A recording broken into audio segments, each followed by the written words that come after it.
jelek-jelek, tapi ketika kita tampil dengan yang bagus, insya Allah kita akan bagus. Jadi kita mulai itu, makanya share medsos itu tahapan perjuangan semalamannya iman itu share. Jangan TikTok mulu, lagi Mobile Legend nggak ada hikmahnya. Ntar ketika dikubur kan dihisap, ketika dikubur itu kan hewan-hewan ternak dikubur itu. Kalau jengking, kelabang itu kan nanti dia kan diutus Allah buat nyiksa itu kan dari semua ini posisi. Nah nanti segala macam tangan, kaki yang pernah berbuat baik dia akan bersaksi. Nah dia nolak siksa itu. Dia pas ke kanan, wah kanannya sering mengucap tasbih. Ke kiri, oh ini kiri nih, sering main di TikTok lewat kiri dia masuk kan. Gitu, iya siksa kubur. Orang kalau masuk neraka, sering nggak kita dengar orang ngomong, sholat urusan gua, neraka urusan gua, sering nggak dengar gitu. Itu orang yang ngomong itu udah luar biasa itu, luar biasa rusak, luar biasa bejat, luar biasa koplak itu, dungu. Gitu. Karena orang kalau kita ngomong neraka ya, Allah alam neraka itu seperti apa, tapi Allah dan Rasulnya banyak mensifatkan neraka ya. Kalau kita ngomong neraka nih, ini neraka di mana nanti urusan ini? Di akhirat ini mah, alam akhirat ini. Sesudah akhirat ini nggak ada lagi alam. Jadi habis akhirat ini kayak Uni Soviet nggak ada udah, Amerika udah nggak ada gitu. Apalagi Superman itu kan cuma karangan-karangan. Nah sebelum neraka orang kan meninggal dulu ya, wafat dulu kan, benar nggak? Nah sebelum neraka kan dia wafat dulu, meninggal, mati atau kita mah gitu. Nah orang yang masuk neraka ini belum wafat, di sini kubur dulu, kubur. Nah orang yang masuk neraka ini dikuburnya juga, kuburnya udah semi ini. Udah semi neraka gitu. Iya. Di Surabaya itu ditunjukkan mereka tiap pagi sore ditambahkan sisa neraka di sini. Jadi orang di neraka itu dikubur udah semi. Sebelum masuk pengadilan udah digebukin dulu ini. Ini kan udah hasil akhir vonis. Nah, kemudian lagi wafatnya, ini kenapa sih? Tadi bagus jadi kurang. Wafatnya. Nah, ketika wafat dia dipertontonkan soal siksa neraka itu. Jadi dia mendapatkan apa tuh? Ditunjukkan live. Bukan istilah ya? Hah? Istilah. Oh iya, musbilo ya. Jadi menyedihkan ini keadaan kita. Tidak saya belilah berapa biji. Jadi live. Jadi ketika orang yang katanya di neraka ini siap masuk neraka, di kuburnya ini belatung udah, kalau cubit ular udah di sini. Nah wafat juga, makanya ada orang wafat itu susah, orang gegede-gegede itu udah dipertontonkan amal-amal dia nganterin ke surga, amal-amal dia nganterin ke neraka. Ini dipertunjukkan di sini live. Jadi di sini live amal jahat di sini ditunjukkan. Iya. Jadi kalau orang bilang jangan ngurusin orang, ngurusin diri sendiri, neraka surga urusan saya. Jadi ketika dia bilang dia nantang masuk neraka, ini turunannya ke sini panjang. Nah, hidupnya ini banyak azabnya ini di sini, jangan salah loh. Banyak azab hidupnya. Jadi ketika orang bilang urusan saya, azab. Makanya kalau dibilang agama itu bukan urusan pribadi, bareng-bareng. Urusan saya, ya oke, urusan pribadi. Besok ketika ada sakit, jangan minta tetangga nengok, kan pribadi. Ketika kamu akikah, jangan undang warga, lah kan pribadi. Gitu. Termasuk ketika meninggal, jangan disolatin orang lain dan jangan dikubur orang lain dan jangan minta doa orang lain. Kenapa? Lu urus sendiri. Begitu konsekuensinya.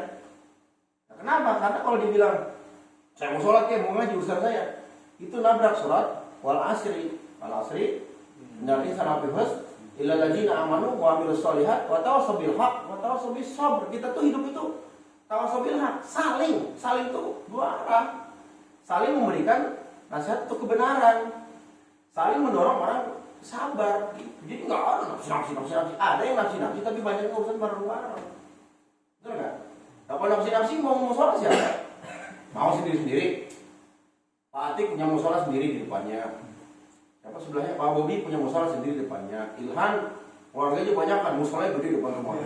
Loh, kok musola sendiri? Ya kan masing-masing. Nggak bisa, cuy. Kalau orang ngomong itu dungu, nggak ada kayak begitu. Makanya kan sering di Facebook saya mantep-mantemin tuh. Yang bahasa kerudungin hati dulu lah. Enak banget, berarti besok jangan pakai celana. Iya. Nah, terus gimana? Kan tadi kerudungin hati dulu. Ya udah besok yang dicelanain hati, jangan kemaluan. Lu jalan-jalannya nggak pakai kemaluan, nggak pakai celana. Kenapa? Celananya ke hati. Dan besok jangan pakai baju kayak orang Bali itu kan telanjang dada. Kenapa?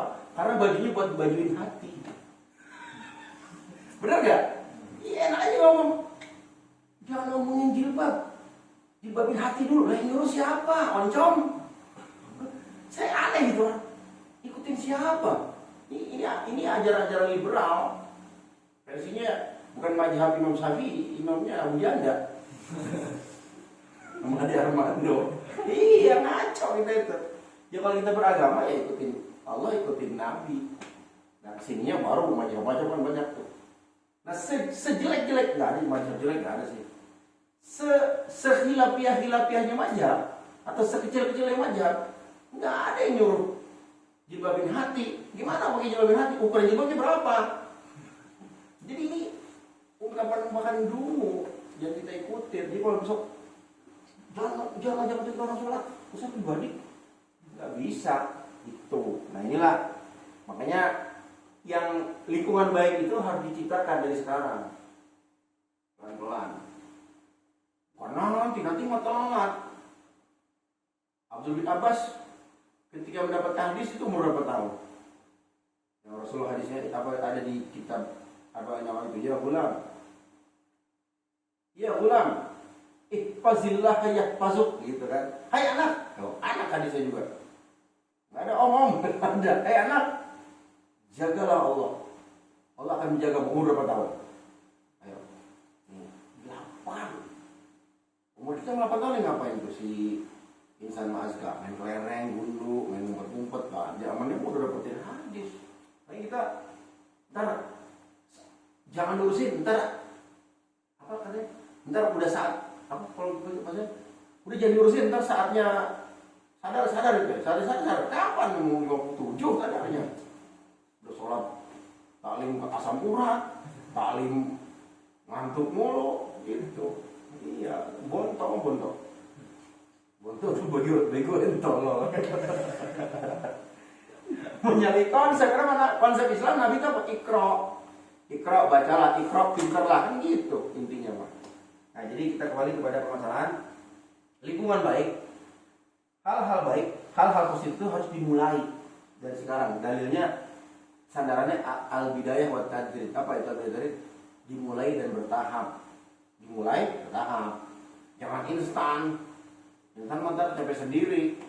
Kayak orang kan mau ke masjid, pelan-pelan kan belajar jamaah dulu, belajar ngumpul. Kan ada orang yang jamaah ke masjid malu ya. Oh enggak jamaah, nggak enak. Kenapa? Takut dilihat orang. Lihat pengajian aja udah. Kata dia, saya pengen sholatnya ikhlas. Terus kalau ikhlas nggak dilihat orang. Dari mana ikut taklim subuh ya? Iya. Sampai selesai nggak? Sampai selesainya kurang tahu. Disuruh nanya nggak nanya ya? Belum langsung. Yang ada gambar anak bukan? Ada anak kecil bukan? Iya. Ada anak kecil yang di Masjid Al-Kautsar. Enggak maksudnya di itu lagi zoom di mana?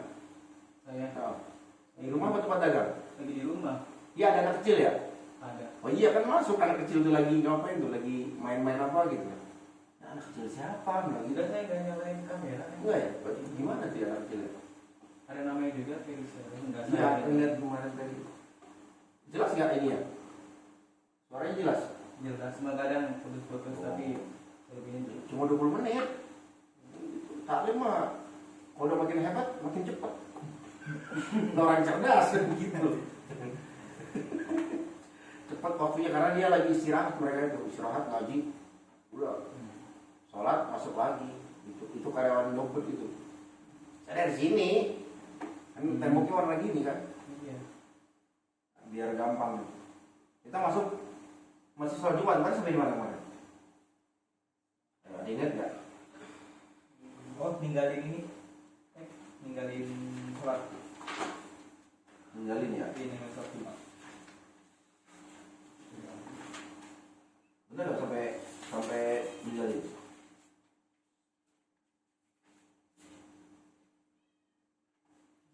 Meninggalkan. Apa sampai khutbah kemarin? Khutbah udah belum khutbah Jumat?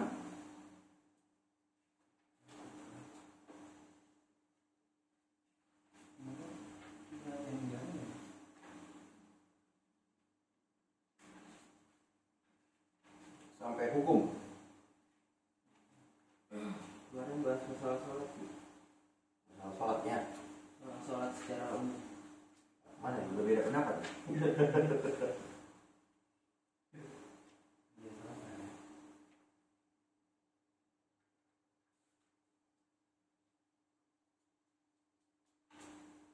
Nah, kita masuk bab tentang orang yang mendapatkan sholat Jumat tapi gak sempurna, masbuk.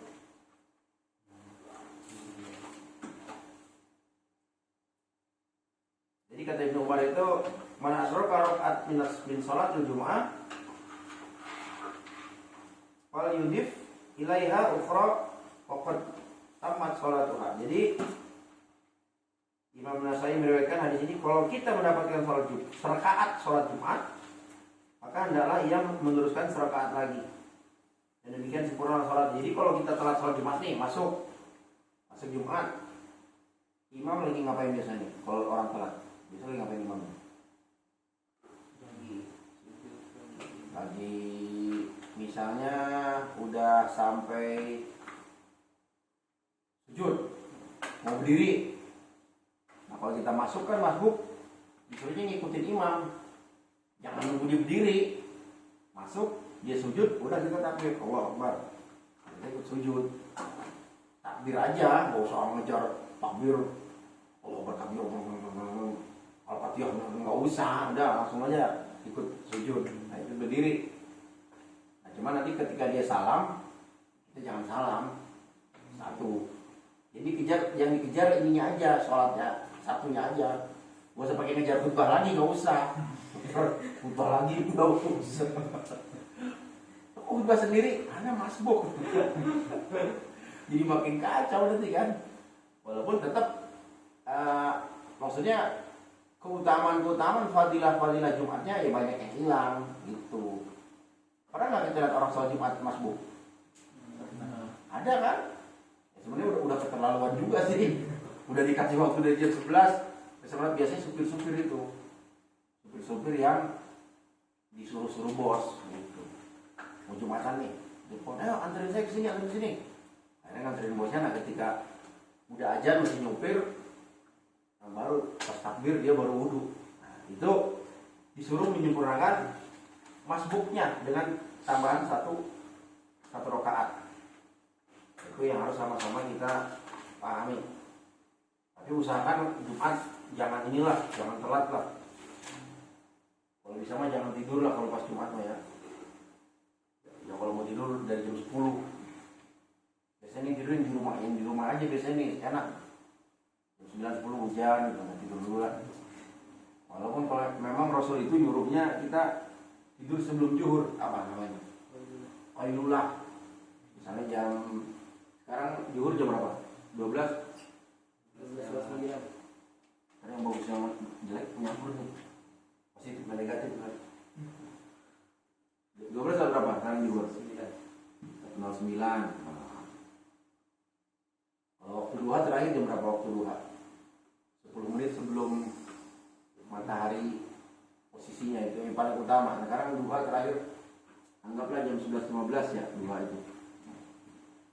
Dan ini apa namanya? Kalau waktu utama itu apa? Prime time. Prime time. Iklannya tinggi. Prime time. Kan malaikat Jibril. pada terpesona lihat kan. Udah cuma lihat. Jangan. Kalau ini waktu paling utama nih, sholat duha. Sholat duha waktu utama jam segini. Jadi ketika pokoknya 10 menit sebelum matahari lurus, itu waktu yang utama. Atau bahasa Arabnya bilang saat anak-anak unta kepanasan. Nah, kenapa di sini waktu utama? Ayo, kenapa ya? Ada yang tahu nggak? Di sini waktu orang sibuk-sibuknya urusan dunia. Kalau pekerja karyawan di sini waktu tangki lagi miring-miringnya, butuh makanan, bener nggak di sini nih? Sila duha. Tapi kalau mau dihitung duha dari 10 menit sesudah matahari terbit. Terbit jam berapa matahari sekarang? Fajar. Terbit matahari, bukan fajar. Kalau fajar subuh. 1 jam sesudah terbit fajar. Terbit fajar ajan. Sekarang subuh jam berapa? 4 lewat 45. Nah, 4.40 misalnya. Nah, berarti matahari terbitnya 5.40. Nah, ditambah 10-15 menit jadi berapa? 40, 55 ya, 555 ya. Nah, berarti di 5.55 ini jam 6 kurang, nah awal terjadi sholat duha. Segini. Batasnya ini berapa jam? 5, 6, 7. Ini jam 6 ya. 7, 8, 9, 10, 11 tuh. 5 jam waktunya. Nah, dari sinilah menjelang zuhur. Katakan 12. Inilah qailullah nih Ilham tadi bilang. Ini waktu utama buat tidur. Tidur siang. Qailullah. Itu waktu utama, akhirnya orang yang istirahat di sini pun fisiknya prima. Tapi dengan syarat zuhur bangun. Jangan keblok. Wah, qailullah tidur. Allah Akbar, qailullah. Makanya saya bilang di Indopod itu, Pak, nggak bisa Pak kita tanpa kerja. Makanya ente punya usaha. Jadi orang kaya, disuruhnya orang Islam itu di sini. Punya pabrik kan? Waktunya jam 11.15, waktu sholat duha terakhir. Harap mesin-mesin dimatikan. Cakep nggak? Cakep. Warung tutup. Nah, gitu. Warung tutup maling keliaran kan? Iya. Udah. Terus tidur semuanya. Habis tidur, sholat baru makan. Akhirnya jarang sakit. Nah, kita dibalik. Makan, tidur. Udah makan, habis terus tidur penyakit. Ninggalin waktu utama sholat penyakit juga gitu. Jadi sholatnya tidak tepat waktu, tidak 12:09. Pas saya sholat tepat waktu Pak. Ya zuhurnya jam 1 pas pokoknya saya. Ya pas jam 1 gitu. Enggak pas waktu zuhur. Nah, jadi ini harus kita sama-sama pahami. Nah, kemudian ketika khutbah tidak boleh ada satu pekerjaan pun. Nggak boleh Jumat itu. Walaupun berzikir nggak boleh Jumat itu. Ya, kalau dalam hati silakan, tapi kalau diucap nggak boleh. Apalagi megang tasbih, apalagi baca Quran, apalagi tidur nggak boleh. Bahkan orang yang tidur ketika sholat Jumat, ketika khutbah, orang itu disunahkan untuk berpindah tempat. Kenapa pindah tempat? Karena ketika pindah tempat terjadi pergerakan aliran darah. Jadi kalau teman-teman nanti pas sholat Jumat ngantuk, itu disunahkan suruh pindah, geser. Gesernya kemana ya? Kemana kita mau lah. Yang penting tidak ekstrim lah gitu gesernya. Nah, kata Abdullah bin Abbas, Rasul bilang begini, man takallama yawmal jum'ati wal imamu yakhutub fahuwa kal jumar yahmilu asfara. Jadi barang siapa yang ngobrol, bicara pada hari Jumat di waktu imam berkhutbah, maka ia adalah seperti keledai yang memikul kitab. Nah, jadi seperti keledai yang lagi memikul kitab, imam. Jadi orang yang ngomong ketika khutbah, Nabi bilang seperti dia nggak jadi keledai, enggak terus kakinya berubah jadi 4, enggak. Pas takbir, enggak begitu. Kan himar gitu kan, kayak hiena itu kan. Tapi seperti keledai, artinya apa? Orang itu derajatnya rendah. Nah, kemudian lagi bilang gini, kata Nabi bilang lagi, walladzi yaqulu lahu ansib la jum'ata lahu. Sedang orang yang mengingatkan orang lain untuk diam dengan berbicara, diamlah, maka tidak sempurna sholat Jumatnya. Jadi kalau ada anak kecil lari-lari dan sebagainya, kita nggak boleh ngomong, ngelarang diam nggak boleh, diam, nggak boleh tuh. Nah, itu batal kesempurnaan Jumatnya. Nah, kalau mau merapihkan sebelum itu, boleh kita keluar nih. Oh, anak kecil, dengarkan ucapan saya ini. Wah, gitu kan. Jumat nggak boleh berbicara. Nah, sekarang yang berbicara siapa kalau di Jumat? Itu sering tuh di masjid di gereja. Anak-anak SMP sama SMA pada ngobrol, udah kayak itu, udah kayak bunyi tawon kan. Iya. Nah, itu bukti pendidikan itu nggak jalan di rumah-rumah kita. Nah, mungkin dia nggak tahu hal yang mendasar. Orang soal Jumat khutbah nggak boleh ngobrol, itu mendasar banget itu. Itu pendidikan SD kelas berapa harusnya? Mereka nggak tahu. Sekolah kemana aja toh gitu ya. Itu masalahnya. Nah, mau begitu, mau jadi apa? Anak saya jadi apa katanya? Anak penerus bangsa, penerus Rusia, nggak bakal bisa, nggak bakal bisa. Nah, ini begini, yang hari ini mimpin negara, mana siapa tuh kerjaannya? Di dalam jalan pendidikan kita, perasa agama dihilangkan. Agama dihilangin, di pendidikan kita dihilangin kata-katanya. Jadi ntar nggak ada lagi puturan yang Maha Esa, nggak ada. Itu, atau mungkin kebanyakan ngurusin Gojek gratusin Adim itu. Jadi pusing malahnya kan. Nah, jadi nggak boleh kita ngomong diam. Makanya kalau bisa Jumat itu cari posisi yang nyaman, yang bermutu posisinya. Kayaknya orang baik nih. Di situ duduknya. Banyak aki-aki nih. Paling tidur, paling nggak apa-apa kalau dia tidur mah nggak masalah. Yang penting jangan ngorok aja. Kalau lagi Jumat. Nah, jadi itulah di antara keutamaan orang yang mendengar khutbah Jumat, dia tidak boleh berbicara apapun ketika khotib berkata-kata. Nah, itu udah dibilangnya khotibnya itu sakti. Jadi khotib itu sakti. Dia nggak boleh diintervensi atau nggak boleh diganggu oleh suara-suara apapun.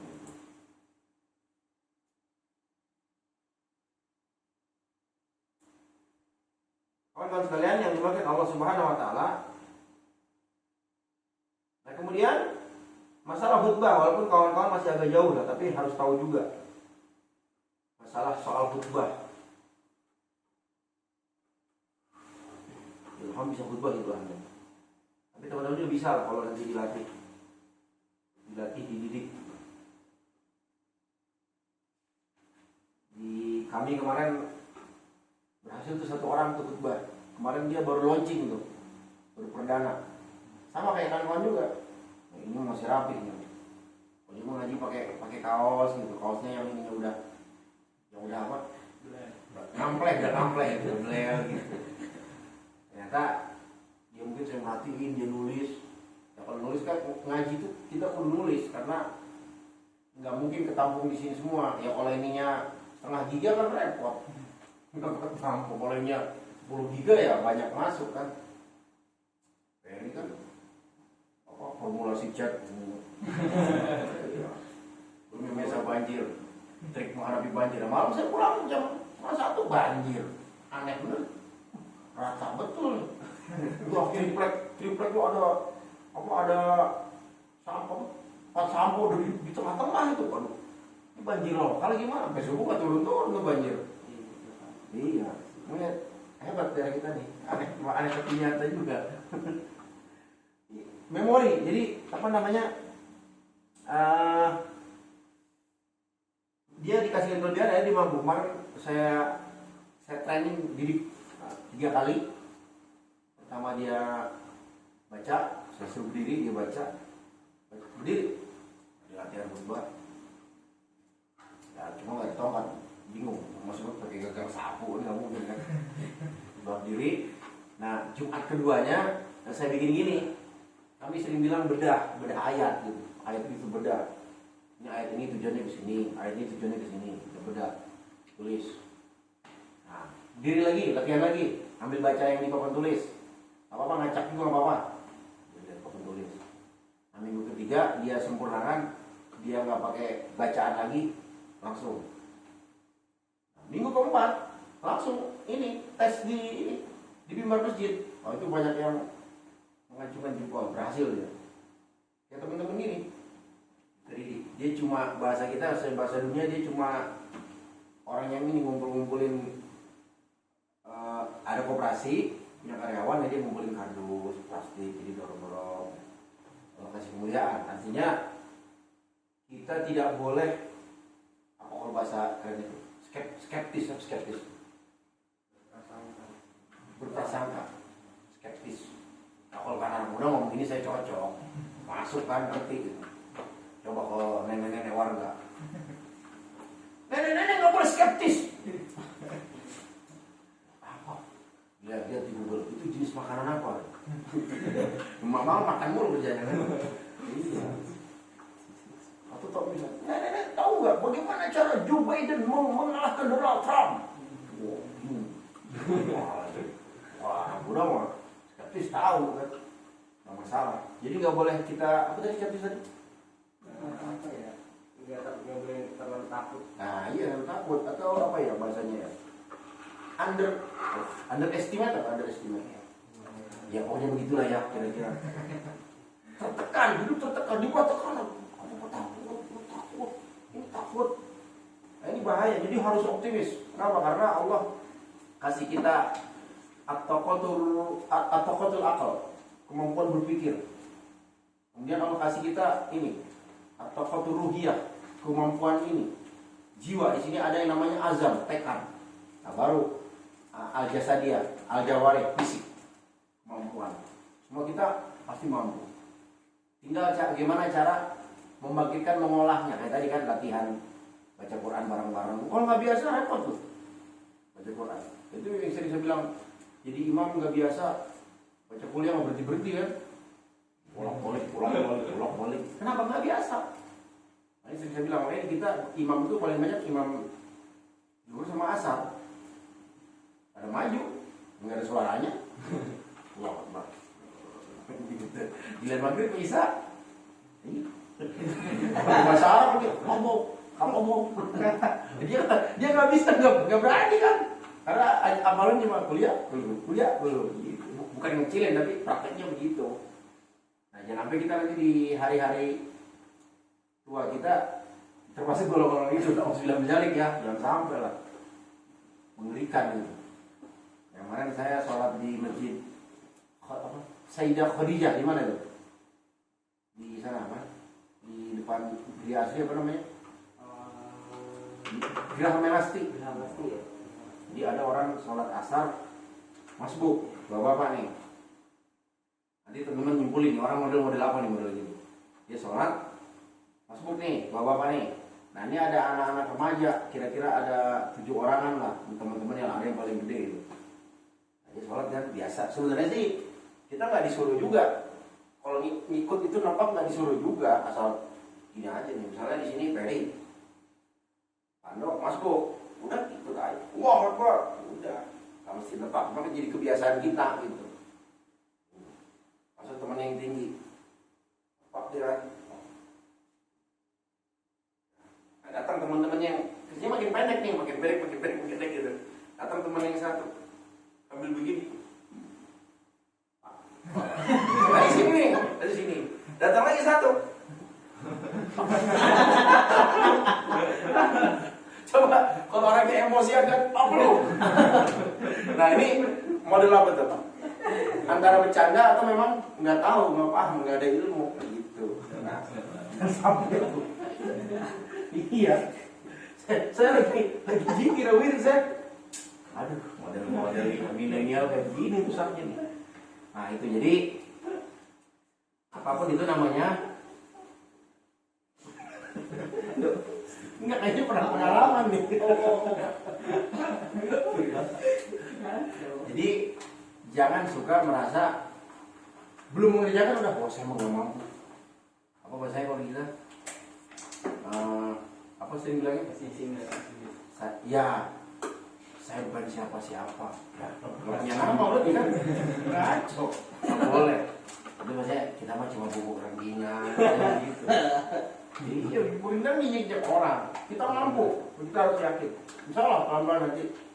Mungkin nanti ada sesi kultum lagi, nanti ada belajar khutbah lagi yang fase ini. Nanti ya dengan sendiri akan tampil. Nanti akan menjadi apa? Kalau bahasa Quran itu yujibu zuro. Atau kok seperti bunga tampil, muncul tunasnya. Nah, seperti itu. Nah, jadi ketika khutbah itu yang dikerjakan adalah pertama disunahkan mengeraskan suara. Nah, ya. Jadi khutbah itu harus dengan suara yang keras. Di karena Rasulullah SAW idza khataba ikhmarat ainahu wa ala sautuhu wastadda ghadabuhu hatta kanaha munjiru zaitin yaqulu sabahakum wa masakum. Nah, jadi teman-teman bisa menulis sifat khutbah gitu. Jadi dikatakan apabila Rasulullah khutbah, ini kata sahabat Jabir bilang apabila Rasulullah khutbah, pertama kedua matanya merah, suaranya keras. Ini sifat khutbah ya, saya terangkan sedikit. Jadi kawan-kawan bisa menilai mana khutbah yang baik, mana yang tidak baik. Mana khutbahnya sekedar gugur kewajiban. Jadi ini sifat khutbah.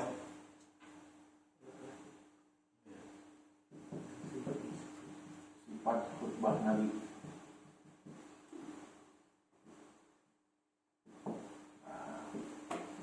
Iza khutbah apabila Rasul berkhutbah ikhmarat ainahu, jadi Nabi matanya merah.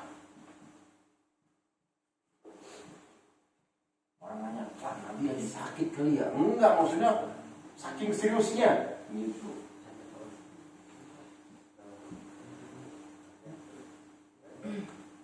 Berapa lagi? Wa ala sautuhu, suaranya keras. Kencang ya maksudnya ya, suaranya keras. Bukan keras itu marah-marah galak, bukan, tapi tegas suaranya. Dan yang ketiga wastadda ghadabuhu, dan semangatnya bangkit. Semangat bangkit.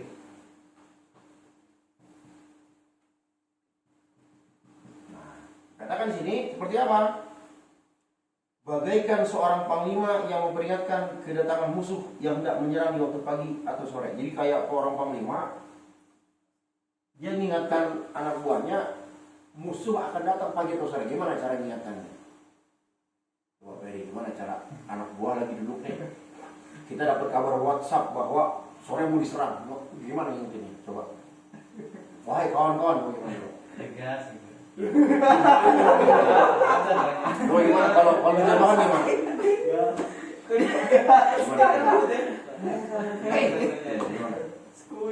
Coba bahasa kita aja, bahasa kita.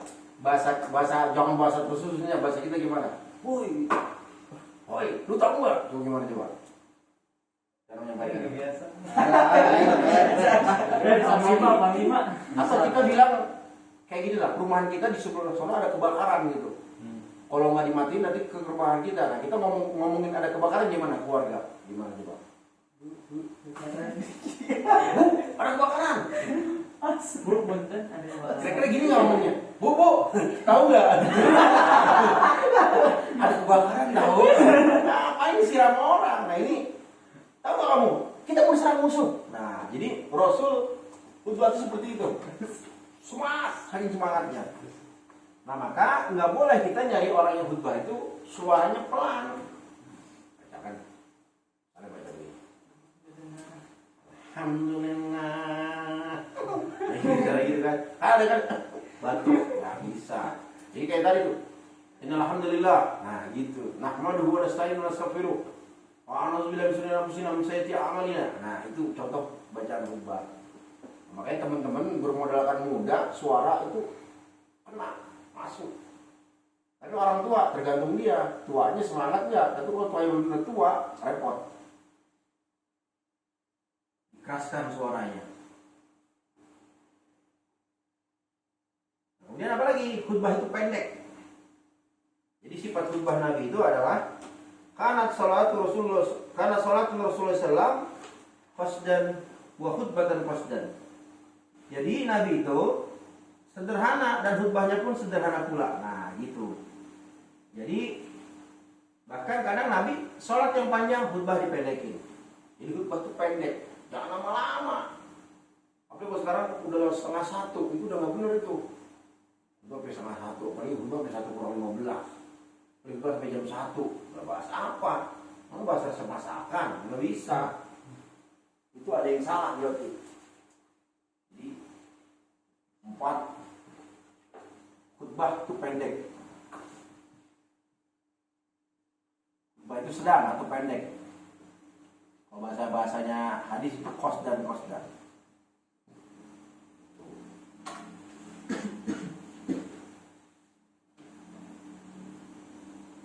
Khutbah sedang atau pendek.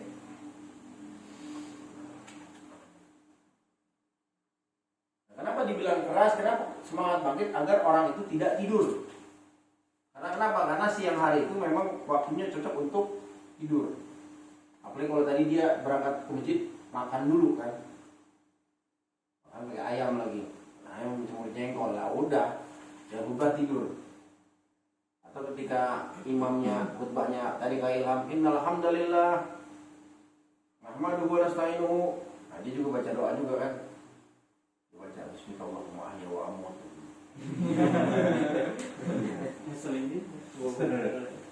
Iya, gitu. Ini yang harus sama-sama kita pahami.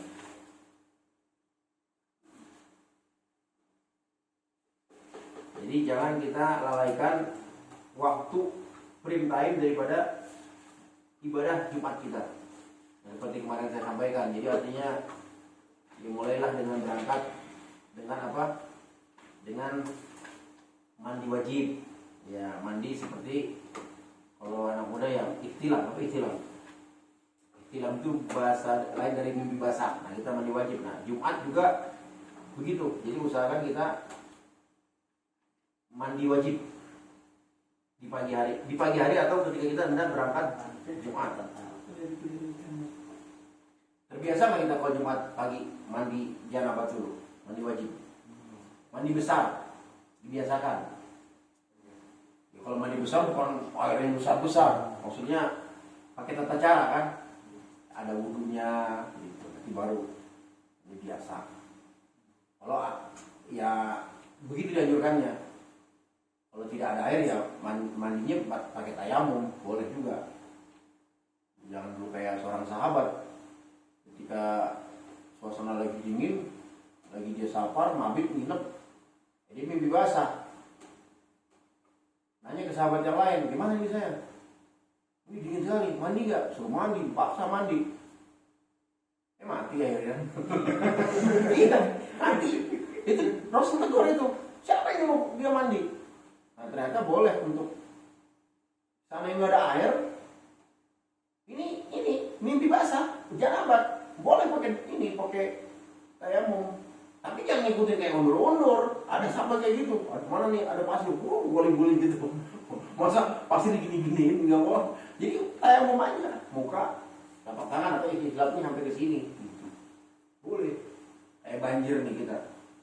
Misalnya ini air nggak ada, kan nggak mungkin udah pakai air banjir kan. Jadi kalau airnya agak bening ini ada kotor kan. Mau kemana? Tapi tempat yang kering ada nih buat ngantri. Air nggak ada, kita tayamum itu bukan karena nggak ada air, tapi air masih dipakai. Ini malah nggak ada sholat. Gitu, apa-apa Allah maha tahu. Siap. Dia maha tahu lu salah. Mana sih? Nggak bisa, karena sholat itu nggak bisa diganti kecuali ada rusuk, ada dispensasi. Nah, jadi usahakan kita pagi harinya mandi, berhias itu maksudnya memakai pakaian yang terbaik, bukan terbaik